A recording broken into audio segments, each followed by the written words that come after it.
All right, welcome back. Let's get you up to speed on the forces shaping the semiconductor industry for the second week of March 2026.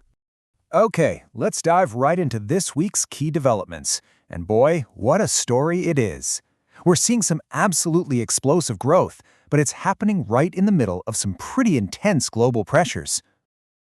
Check this out. The year kicked off with a massive surge in global sales. We're talking $82.5 billion in January alone. That's a staggering 46.1% increase year over year. It just puts the industry on a blistering pace towards that trillion-dollar mark we're all watching.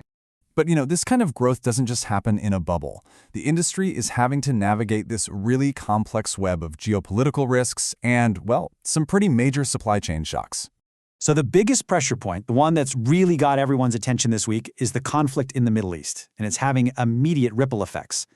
A shutdown in Qatar has suddenly taken 30% of the world's helium supply offline. Now, why does that matter so much? Well, in the most advanced lithography systems, the EUV machines that print the tiniest circuits, helium is absolutely critical. It creates this perfectly pure, controlled environment and helps manage the intense heat. Without it, you just can't make the most advanced chips. It's that simple. On top of that, you've got new U.S. trade probes targeting major hubs like Taiwan and South Korea. It really is a perfect storm of uncertainty. And this quote from Counterpoint Research just nails the impact, right? When a key material like helium gets threatened, the entire supply chain gets nervous. For memory chips especially, which are super sensitive to these kinds of disruptions, the forecast is pretty darn clear. You can expect prices to just keep on climbing. Okay, so let's shift gears. We're going to head over to the logic and foundry front lines, because while all that macro stuff is going on, the competition for AI dominance is just getting hotter and hotter.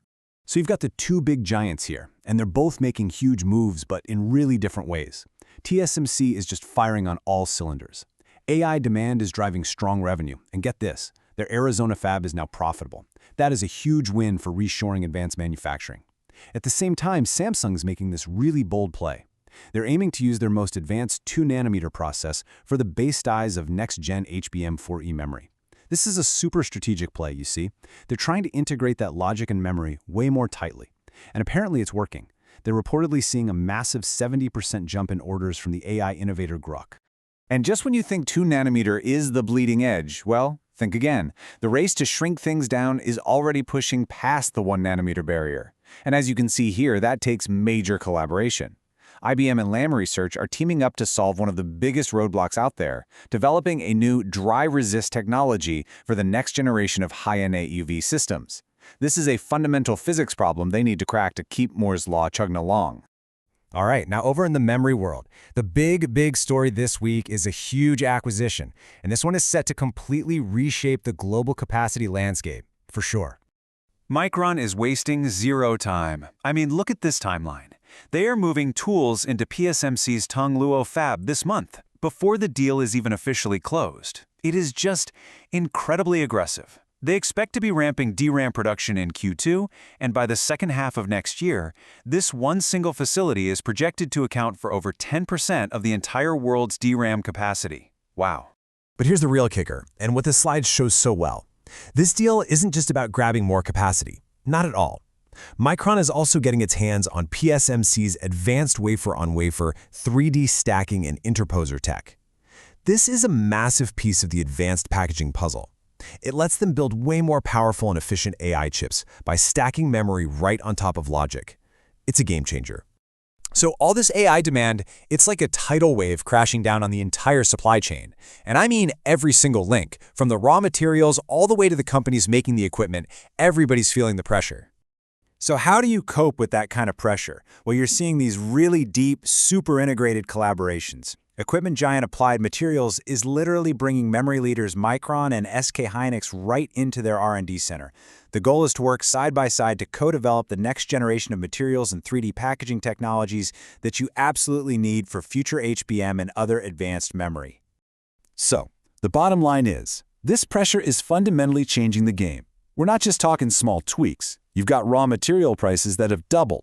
Besi, a key player in the critical hybrid bonding tech needed for chiplets, well, suddenly they're a takeover target. And you're even seeing strategic moves across the globe, like this new Mitsui partnership aimed at boosting India's packaging and testing game. Okay, for our last section, let's zoom out a bit. let's step back from the day-to-day news and ask a couple of the bigger and, well, more provocative questions that are really defining where this industry is headed. So here's a thought that might keep you up at night. A vice president at Applied Materials dropped this warning this week. What if the exponential growth of AI compute hits a wall? Not because we can't make enough chips, but because we physically can't generate enough power to run them. It's a really sobering thought that kind of shifts the focus from just manufacturing to, sustainable infrastructure. And on that note, here's another fascinating strategic puzzle for you. An analysis this week is questioning the real reason behind Taiwan's massive fab expansion. Are they just overbuilding, or is it a really calculated geopolitical play? The argument goes that by controlling a vast, even underutilized amount of the world's most advanced manufacturing, Taiwan basically cements its indispensable role on the world stage.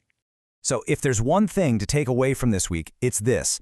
AI demand isn't just another trend.